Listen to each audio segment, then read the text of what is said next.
Hello, everybody. I am Dana Wilson, your hair advocate, and we're continuing our series Root to Tip. And today's topic is Mission Possible Save Our Scalps. And we'll get started in 2 minutes.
Hello, everybody. I am Dana Wilson, the CEO and Director of Hair Cares Inc. If it's your first time joining, I am a certified trichologist, a sister lock consultant, educator, and coach, a certified bioresearch assistant. I am a certified co-capper, a veteran, and more importantly, and what I'm most proud of, is I am a mother of a son on the autism spectrum. Today, as we have been doing for the last 6 weeks, is part of my series called Root to Tip. It has been a personal and professional journey, a journey from where I've been and where I'm going. And where I'm going, my mission right now is really, and what I'm passionate about right now is really about educating, encouraging, and empowering the natural hair practitioner, such as a sister lock consultant, a loctician, to be the first line of defense for our clientele who are maybe experiencing some hair loss issue or some kind of scalp disorder. And today is part 6 of this Rooted series. And the topic is Mission Possible Save Our Scalps. And we have a special edition today that I have my first guest, which is Dr. Crystal Porter. And let me share a little bit about her before I bring her into the room. Dr. Porter is a hair scientist, and she's the owner of Main Insight, where she conducts research studying the hair and scalp of people of African descent. And you can see I'm reading because I cannot even begin to try to put this to memory. Dr. Porter is passionate about debunking myths and empowering others to properly care for their hair. As a former cosmetic scientist within Unilever and L'Oréal USA, Dr. Porter was able to conduct research study and biophysical characteristics of hair and pigmented populations. Not only has she studied, but she also has contributed to the scientific community by authoring scientific journals, book chapters, and delivering presentation regarding ethics hair. So I am so happy to have her here to share about the Save Our Scalp initiative. Let me bring her right on in. Give me a second, you guys. There we are. Hi, how you doing, Dr. Porter? Thank you. Hey, I'm fine. Thank you so much for having me. I didn't know I was your first guest. You are my first guest on this platform, so I'm so happy to have you. Today, like I shared with the audience, I've been doing this series. It's called Root to Tip. It's all about sharing information to, the clients and the practitioners out here about hair loss. And so I'm so glad to have you here. I shared a little bit about you. If you can add some more things, I know you got a laundry list of accomplishments and titles, but if you could share with our audience, that would be great. Thank you. I noticed that you posted the bio, my long bio. I was like, oh Yes, my I gosh, you did. put all this information That's right. there. Yeah, so I saw all of that. So I'm trying to add something to it. Mhm. So it already says that I am wife of a absolutely wonderful and supportive husband of 27 years. I Yes. have two amazing daughters. I enjoy working out. I think you also had on there the version where I have that I am a member of the 40 plus Double Dutch Club. I'm Oh, not yes. necessarily, I love that. yeah, I'm not necessarily the best jumper. I can hold my own though. I can definitely hold my own. I used to get um, down in that area. I really did. I used to love double dutch. so there is a chapter, a sub chapter in Richmond. So you need to look that up. And I know you're really busy, but I think we have to have time for us. That's right. That's right. But Yeah. Dr. Porter, can you tell us what a hair scientist is? Because maybe some people don't even know what that is. Yeah. Yeah. So I gave myself the title of hair scientist because in my industry, there are those who consider themselves to be hair care scientists. And Okay. so a hair care scientist is someone who usually does a lot of formulation and is more in tuned with the ingredients and making products. Okay. However, me being a hair scientist, I do more what's considered to be basic research. And Okay. that basic research is really understanding hair quality issues and how those issues or characteristics or properties, how they relate to what goes on in the environment, what you do in terms of grooming habits and practices, in terms of cultural manipulation, product usage, ingredients. So we all overlap, but my focus is more on hair quality issues and how to understand the underlying I'll say baseline behavior of the hair and then how it changes as a function of all the different variables. However, recently I have become involved more in scalp care Okay. because when I first started, I was actually business to consumer, meaning that my business was reaching directly out to the consumer. Okay. And what I found was a lot of people want to look and feel beautiful, and I do not do hair. Okay. And so they wanted advice in terms of how to care for their hair. And I could give them that information, but how Mhm. to make it look a particular way, that is just not my area of expertise. Okay. So as a hair scientist, I gave them like a report of different things that they needed to do with their hair in order to optimize it and reach their particular goals. But then styling wasn't a part of it. And so that is why I collaborate with hair practitioners right now. But yeah. You know what? I've never asked you this, but I would like to ask you, what I mean, of all the areas you could have studied, Yeah. what was it about hair that said, this is it, this is it? So it's interesting. I commend all of the younger, and I say younger because I think I'm well seasoned with over 22 years of experience right now. But I think those who are now entering the field, they know what they want to do. So when you say what made me choose hair, I have to Yeah. say that I didn't choose it, it chose me. Okay, I got was very fortunate. I interviewed for a position at Unilever as a it. senior research scientist. I knew no, I didn't have any idea that this field even existed. And so when I got my graduate school experience, it was more on the mechanical properties of polymers. And so a polymer is a particular type of like plastic. So the Okay. big umbrella of plastics is like the polymer chemistry. So I am a chemist in training. However, I went to an engineering school because I wanted to study the mechanical properties of these materials. And so I did a lot of coursework in mechanical engineering.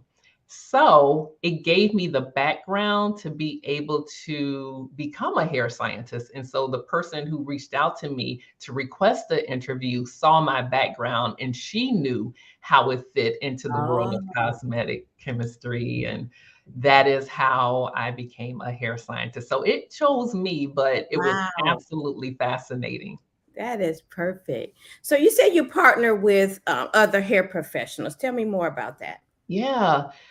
So what I have found in being a researcher is very difficult. So it really is a small niche. So I am not the only hair scientist, and like I said, a lot of my peers call themselves hair care scientists. Okay. And it's not a lot of us around to get outside of the laboratory to collect data basically so that we can understand it more. So I Okay. was very fortunate when I worked at L'Oreal because they actually paid me to fly around the world to study hair of people of African descent. So that was really unique. But I don't have that budget. Working independently. And so what I do is I collaborate. So I have a research assistant and he complements what I do. So I handle some aspects of the business and he handles others. But in terms of research, I feel that collaboration is the key. And so since I can't be everywhere at the same time, it just makes sense, in my opinion, to collaborate with others who have the same vision and who really want to be a part of the solution because there are so many unanswered questions, right? Hmm. We know, in particular, with hair loss, there are many reasons for hair loss, but we have found that some people are more susceptible than others. But we Right. also know, in terms of treatment, that all treatments don't help in the same way. Right. So my goal is to understand that more, but in order to understand it, we need more data. And Mm-hmm. to get the data, I collaborate with serious and conscientious hair practitioners who really want to make a difference. Okay. And you know, if you look at the literature, there's not a lot of information when it comes to Black hair and the Hmm. science of Black hair. Yeah. And so I want to do something about that. I know that there is benefit from the cosmetologist standpoint in terms of looking at hair from, I hate to use this word because I don't want to minimalize the importance that practitioners have in care.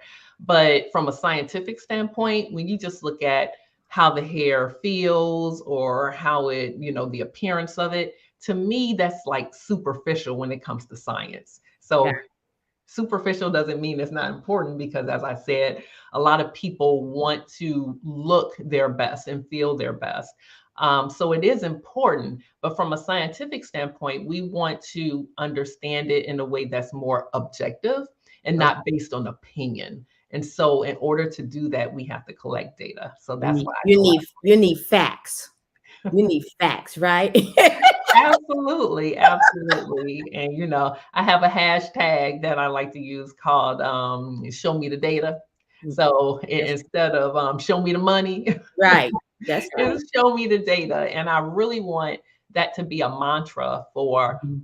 a lot of people who are interested in wanting to know what's best for their hair. Because unfortunately, we aren't making the makers of products, we're not holding them accountable and making them show us the data, because they can use all the marketing mumbo jumbo that they Right, want to use and put pretty pictures on the bottle, and we just suck right. it up and we buy their products without really definitively knowing that they've done their due diligence and making sure that chances are increased that it will work for our hair. Mhm.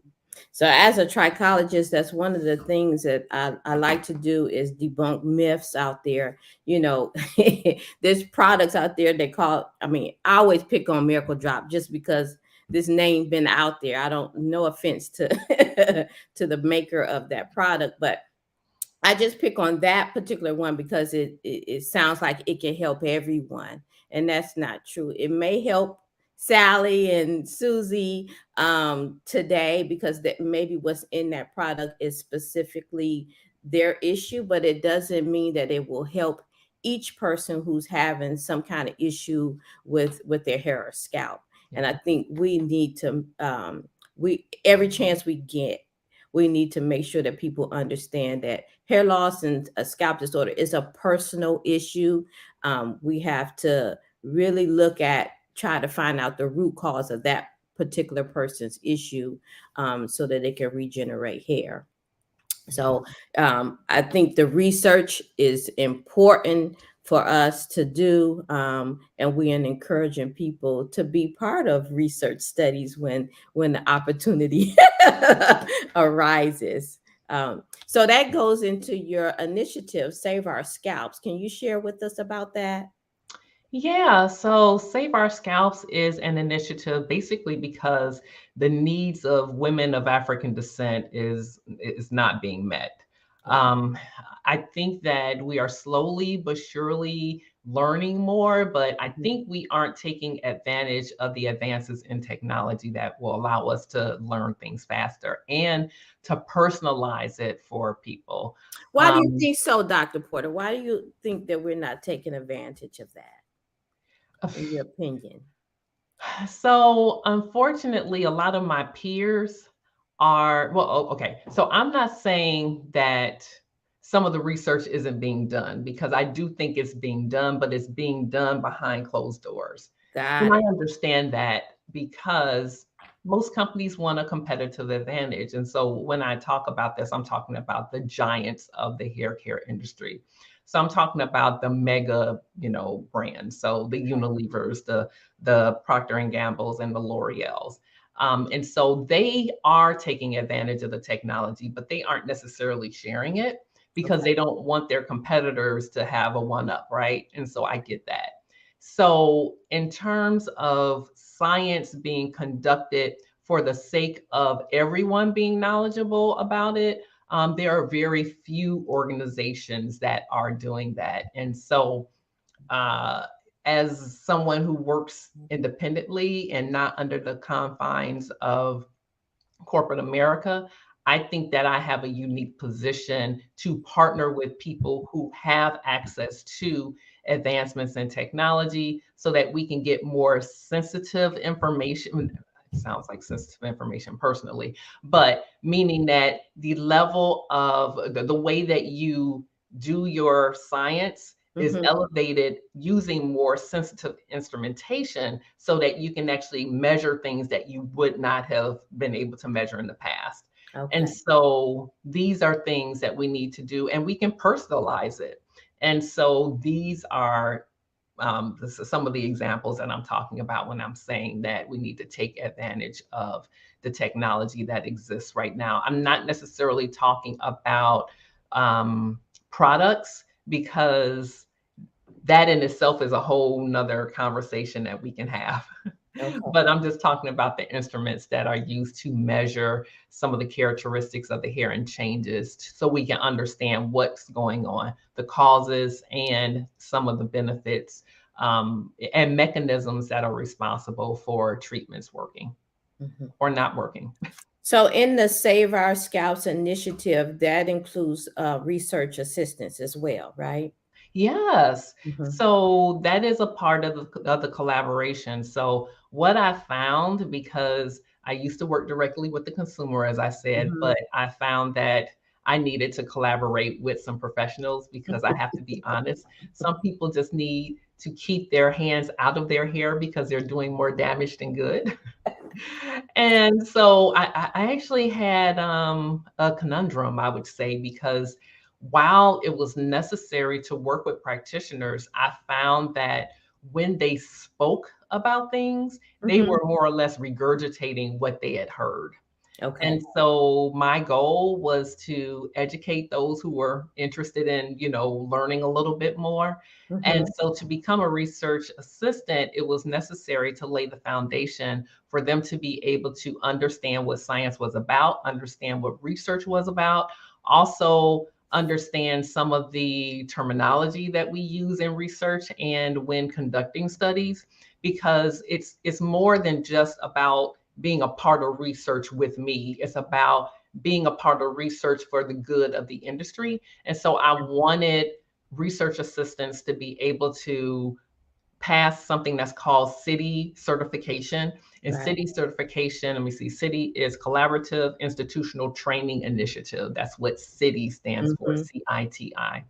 And that is a certification that is standard here in the United States. So if you do any research on human subjects, it requires you to have a basic level of understanding in terms of like what is allowed and not allowed, things that you have to keep in mind when conducting these studies. But more importantly, it's the foundation that you need in order to be approved by what's called a IRB, which Mm-hmm. is an institutional review board. Okay. And that is like an ethics board. So it makes Right. sure that not only do you have this training, you understand everything, and the study that you're participating in is one that has been approved and vetted, because we've learned in the past that uh, certain populations, including the Black community, have been taken advantage of, and Right. it's been unscrupulous things done. And so this ethics board oversees the study to make sure that everything is for the good of the people and that no one is being taken advantage of. So But with this certification, if you're a hair practitioner and you get this certification, this what does that credential what does that credential mean? What does that mean in the scientific world? Like, yeah, why would I so want to do that? I mean, although I do have that certification, but speaking to the people, why would I want to have that, and what does that mean to me as a practitioner? right. Yeah. So it's a couple of things. First of all, it allows you to do research on human subjects, and that sounds so technical, but Right, if right. It you, does. yeah, it makes it seem like we're taking advantage of you as, Right, right, right. mad scientists, right? Don't mean it that way. What it means is, and so what I did is I designed this in such a way that it would be a win-win. And what I mean by that is it took a while for me to figure out what would be in it for the practitioner. And Okay. so the unique information, because of the advances in technology, what it will allow a practitioner to do is be able to get personalized information about that particular individual. And then while they're serving their clientele and giving them unique information and getting insights as to what's going on with that individual, then we can take that standardized data and incorporate it to really understand and draw some correlations between, this particular client was, using these particular products, and they needed to use this particular, or I advised them to go this particular route. Okay, this didn't work, but then when I changed it another way, it did work. So when we collect that data, we're actually getting understanding. One of the things that a lot of practitioners do in marketing themselves is they're like, oh, I have the magic potion and I can help everyone. Right. So, one of the things that this will do is if you really are doing great things, we can get some data behind that. And Yeah. you can brand yourself with data, which is something that is not happening at all. Right. And having data is different than a case study. I want to share the differences, because a case study is saying that there is one person that you saw results from. But when you actually have data, it incorporates more information, and you're able to actually have numbers that mean something and can tell a story. And when you can tell a story in a scientific way, it Hmm. makes it makes you as a practitioner, in my opinion, more advanced in what you're actually doing and having an understanding that's more in depth than just giving a one person case study. It's credible. It makes It that becomes you more have credible, that if absolutely. you have that protocol or that product line, you have credibility based off of the data that was proven. Yes. So if you say your product does this and you have data that actually show, you know, 9 out of 10 or whatever the number is, it worked. That's different from just this particular person. Yep. That is so cool. so so the research assistant supports your effort, your big effort, meaning your initiative is to collect all this data to then be able to create products. I mean, what is it doing as a for our community as a whole? Oh, so when we get the data, and like I said, I don't have the corporate confines, so I'm Hmm. able to share the information as I learn it. And Got not only to the population, but also to the cosmetologist, because it's not all about what I can do with it. I want it, it. it deserves to be public information. And that is one of the reasons why I have the Our Black Hair Matters movement, because I think it's up to us to become more informed so that we can know what questions to ask so that the whole industry will be leveled up. So it is a initiative and my effort right now, but I want it to be our effort. It's not just about me. And so when we have the movement, it is asking, to show me the data behind what it is that you're doing. Recently, and I have to go back and answer this question. I just noticed a year ago, I had made a comment about a tweet by one of my peers. And I was like, the industry needs to be more transparent. And so he mentioned, hey, we have these corporations who are a part of this initiative. What type of transparency are you talking about? And I have to go back and answer it. And the answer is the transparency that I'm talking about is not only saying that your product does XYZ, but show that it does XYZ with your product and the way that it was used and have the data to back it up. To me, that's transparency. Got it. Got it. So you need the research assistants and you need who else? We need dermatologists. Who else do you need in this partnership? So it's not just the research assistant. Who else do we need as part of this initiative? Oh my gosh, I'm glad you asked that Mhm. question because back in 2019, and I have to remove it from my Save Our Scalps Facebook group and page, but we had a conference, our first Save Our Scalps conference, and it Okay. was bringing together all of the needed parties. So, of course, we had Okay. the practitioners, we had the physicians, we had the researchers. I'm very fortunate that I do still have. A relationship with some of my past colleagues at L'Oreal. So they were able to bring people in, experts in, and talk about, the advances and how we can actually work together. Now, one of the things that I wanted to do with that is to have like a white paper to really advertise how we can work together, or I shouldn't say advertise, but to propose a way that we can work together. And when I started that, I found out that there is a more preferred way, and I'm in the process of actually working towards that way. But it is, as I said, the researchers, the dermatologists, and the hair practitioners, they're all needed.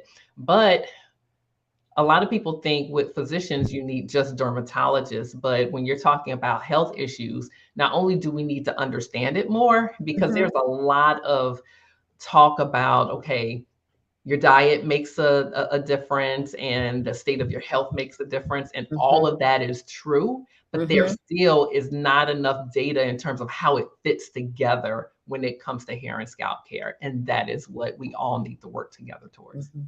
I always think of hair loss as a puzzle. I said piecing it together because there's so many components. There's so many things that contribute to one's hair loss. Yeah, That's why it's not like a one stop shop.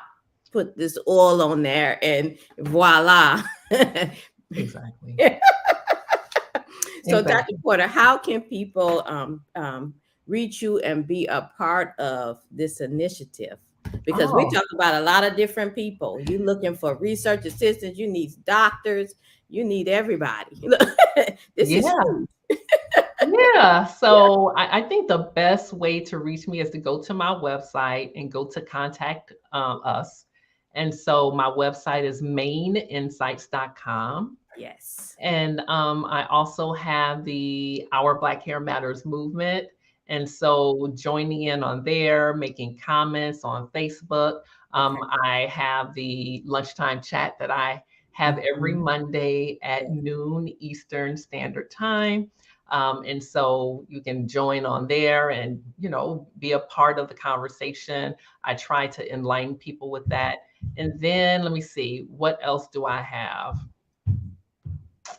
I'm trying to think. I have Save Our Scalps. I have oh, if you want to contact me, like schedule an appointment, Okay. There you we can go. go to links.maininsights.com/APPT because there are some people who do want to be a part of the movement, but also want to have some data behind what they do.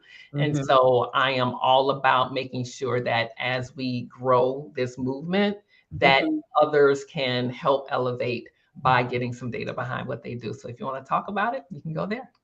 Now that our Black Hair Matters, that's a movement. There is a Facebook page and a group. Is that correct? It is. It's a page and a group, and also you can see it on YouTube. I have a YouTube channel for that as well. Okay, okay. And then every Monday you have a lunchtime chat and you have different guests and things. I mean, who could we expect on there?